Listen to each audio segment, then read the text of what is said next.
saya Rika Muladilo dari Prodi PAIA semester 2. Saya di sini akan menjelaskan materi psikologi belajar, yaitu tentang kesulitan belajar. Materi yang pertama yaitu pengertian kesulitan belajar. Kesulitan belajar atau learning difficulty adalah suatu kondisi di mana kompetensi atau prestasi yang dicapai tidak sesuai dengan kriteria yang telah ditetapkan. Adapun beberapa pengertian kesulitan belajar menurut para ahli, yaitu 1. Lyon 1996. Beliau berpendapat bahwa kesulitan belajar adalah suatu kesenjangan yang terjadi pada seseorang antara prestasi nilai akademik dan kapasitas kemampuan belajarnya. Yang kedua, Samuel Crick. Beliau berpendapat kesulitan belajar adalah masalah-masalah dalam belajar yang menyebabkan seseorang mengalami gangguan pada inteligensi normalnya. Yang ketiga, IDEA, Individuals with Disability Education Act 1997.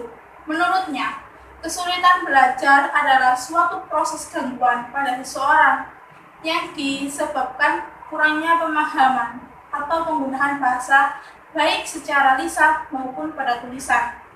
Yang keempat, NCLD, yaitu The National Joint Committee for Learning Disability. Menurutnya, kesulitan belajar adalah sekelompok variasi berbagai pembelajaran yang mengalami sebuah gangguan. Selanjutnya yaitu faktor-faktor penyebab kesulitan belajar. Dalam belajar tidaklah selalu berhasil, tetapi seringkali hal-hal yang mengakibatkan kegagalan atau adanya gangguan yang menghambat kemajuan belajar. Adapun faktor-faktornya, faktor internal. Faktor internal adalah faktor yang bersumber dari dalam diri individu itu sendiri, yang dapat disebabkan menjadi beberapa faktor, yaitu faktor inteligensi, faktor minat, faktor bakat, dan faktor kepribadian. Nah, sekarang menuju faktor yang eksternal. Faktor eksternal ini meliputi faktor keluarga, faktor lingkungan sekolah, dan faktor lingkungan masyarakat. Faktor eksternal adalah faktor yang datang dari luar dari individu. Faktor eksternal ini dapat dibedakan menjadi 3, yaitu yang pertama, faktor keluarga. Peranan orang tua keluarga sebagai tempat utama dan pertama di dalam pembinaan dan pengembangan potensi anak-anaknya. Dalam faktor keluarga, kesulitan belajar adalah dipengaruhi oleh sikap orang tua yang mengucilkan anaknya, tidak mempercayai atau mengetahui kemampuan anaknya, sifat kepribadiannya. Adapun juga anak yang mengalami kesulitan belajar karena faktor broken home, perceraian, percekcokan antara kedua orang tua, dan keadaan ekonomi orang tua yang melemah. Yang kedua, faktor lingkungan sekolah. Sekolah sebagai lembaga pendidikan formal setelah keluarga dapat menjadi kesulitan belajar siswa. Lingkungan sekolah dapat menjadikan faktor yang mempengaruhi kesulitan belajar siswanya, seperti cara menyajikan pelajaran yang kurang baik, hubungan guru dan murid kurang harmonis, hubungan antar murid dengan murid itu sendiri tidak baik, bahan pelajaran siswa yang disajikan tidak mengerti siswa, alat-alat pelajaran yang kurang memadai. Yang terakhir, faktor lingkungan masyarakat. Setiap pola masyarakat yang mungkin menyimpang dengan cara belajar di sekolah akan sekali menyerap ke diri individu. Karena ilmu yang didapat dari pengalaman yang bergaul dengan masyarakat akan lebih mudah diserap oleh individu daripada pengalaman belajarnya di sekolah. Jadi, peranan masyarakat akan dapat merubah tingkah laku individu dalam proses belajar. Materi yang ketiga, yaitu jenis-jenis kesulitan belajar. Jenis-jenis kesulitan belajar ada learning disability, ada underachiever, dan slow learner. Learning disability dibagi menjadi 3, yaitu disleksia. Disleksia yakni ketidakmampuan belajar membaca. Yang kedua, disgrafia, yakni ketidakmampuan belajar menulis. Yang ketiga, diskalkulia, yakni ketidakmampuan belajar matematika. Jenis-jenis kesulitan belajar yang kedua yaitu underachiever. Underachiever adalah kinerja secara signifikan berada di bawah potensinya. Ciri-ciri underachiever adalah 1. Prestasi tidak konsisten, kadang bagus, kadang juga tidak. Yang kedua, tidak menyelesaikan pekerjaan rumah.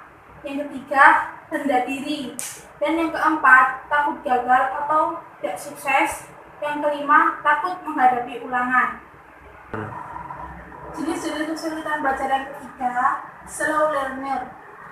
Menurut Burton dalam Sudrajat 2008, slow learning adalah anak dengan tingkat penguasaan materi yang rendah, padahal materi tersebut merupakan prasyarat bagi kelanjutan di pelajaran selanjutnya, sehingga mereka sering harus mengulang.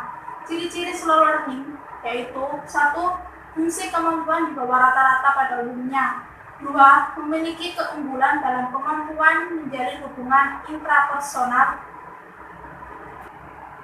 Yang ketiga, memiliki kesulitan dalam melakukan perintah yang bertahap. Yang keempat, tidak memiliki tujuan dalam menjalani kehidupannya. Dan yang kelima, memiliki berbagai kesulitan internal seperti keterampilan, mengorganisasikan, kesulitan transfer belajar, dan menyimpulkan informasi.